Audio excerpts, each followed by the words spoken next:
Let's bring it right now. Democratic Congressional Campaign Committee Chairman, Maryland Representative Chris Van Hollen. Chris. Great state. Hey, Joe and Mika, how are you? When we Republicans ran the world, when we were running the House of Representatives, if Newt Gingrich lost 10% of his members on an important vote, he was eviscerated in the media. Nancy Pelosi lost 40% of her Democratic caucus on the most important economic vote she's ever presided over.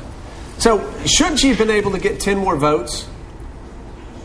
Joe, when you and Newt Gingrich were in the House, as you know, Newt Gingrich ran this on a totally partisan basis. He rammed things through with Republican votes alone. This was the product of a bipartisan compromise, and the result of that meant that both parties had to bring their share of the votes to the table, because this package did not include a lot of things that Democrats would like to see in there, because President Bush and the Senate Republicans said they would veto it. If we put all that in there, we could have gotten a lot more Democratic votes. You just called Gingrich partisan. We're showing a picture of Nancy Pelosi, Speaker of the House, and I'm friends of Nancy. I like her. But she gave the most partisan closing speech I have ever heard a speaker give on a bill of significant import. Here, when we're being told by Warren Buffett that this is the economic Pearl Harbor, Nancy Pelosi goes when she's supposed to bring people together and delivers just a speech that a partisan hack, a backbencher, would deliver. That's not partisanship?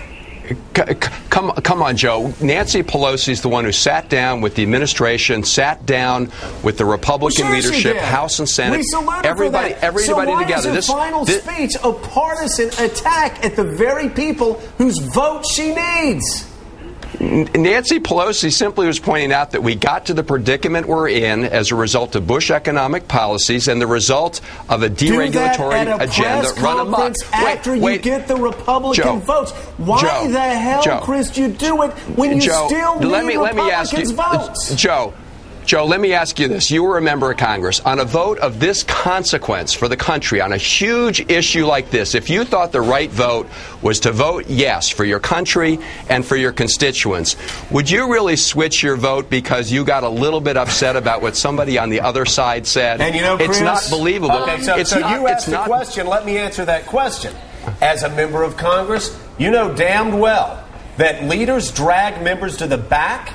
They twist their arms, they beg, they plead, and finally they say, okay, you hate this bill, it's against everything you believe in, do it for me. I need you this one time to do it for me. I've worked with Nancy, we're going to all have political cover. And I look into the eye and I say, okay, SOB, this one time. And then I go sit down, and if I hear Nancy Pelosi trashing me like that, I go back to the back and say, I hated this bill, I think it's bad for America, but I was going to do it because you're my leader and I trusted you. I'm not doing it now.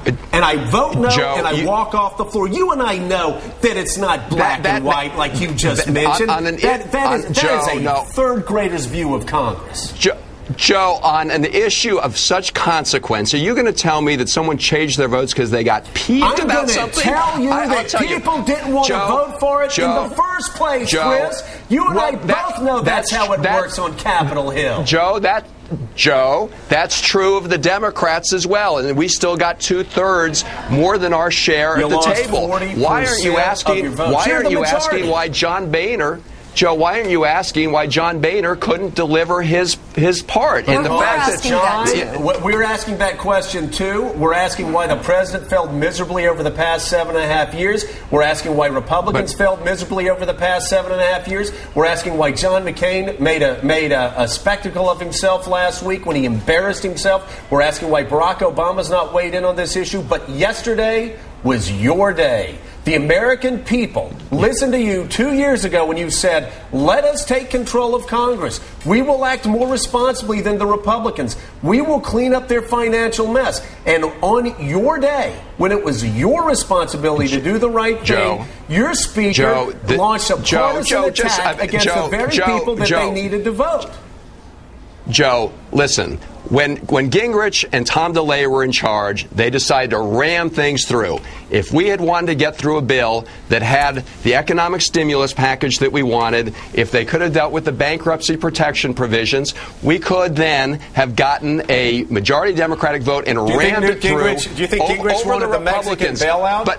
Do you think Gingrich wanted the Bosnian War? Do you think he wanted the Kosovo War? No, he didn't. You know what he did? He broke arms for weeks because he thought it was best for America, even though it hurt the caucus. No, Joe, we could have done that, but the president said he would veto that. So what Nancy Pelosi did is very different than what Newt Gingrich did. She said we need to put together a bipartisan package. I've just got to say, though, Newt Gingrich on the important votes, never. For all of Newt's failures, and again, for the record, I was one of the 6 guys that helped drive Newt out of town.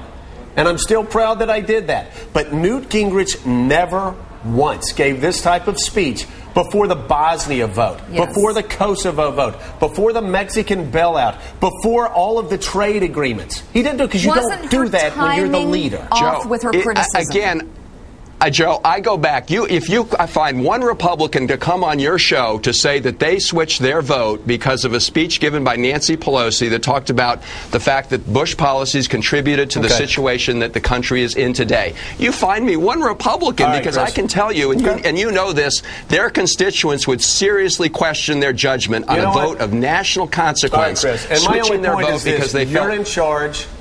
Backbenchers in the minority behave one way, and they have a lowered sense of responsibility. You and I both know that's the reality. Speakers of the House have a much higher responsibility, as do presidents of the United States. And again, there's culpability all around. I just think, Chris, and I like Nancy, I respect Nancy, just like I like you and respect you, and I hope you understand, and Nancy and other people watching understand, I have been attacking my own party for 7.5 years for being fiscally irresponsible. But yesterday was Nancy Pelosi's day, and in my opinion, I think she fell. Chris? Well, let me just say, Joe, compromise and bipartisanship means both sides coming to the table 50-50. We gave up a lot, which is why we lost some votes on our side. The Republicans, I don't know exactly what they gave up, but they couldn't deliver the votes on their side. It was as simple as that. I appreciate it, Chris, and thank you so much for being patient with me this morning.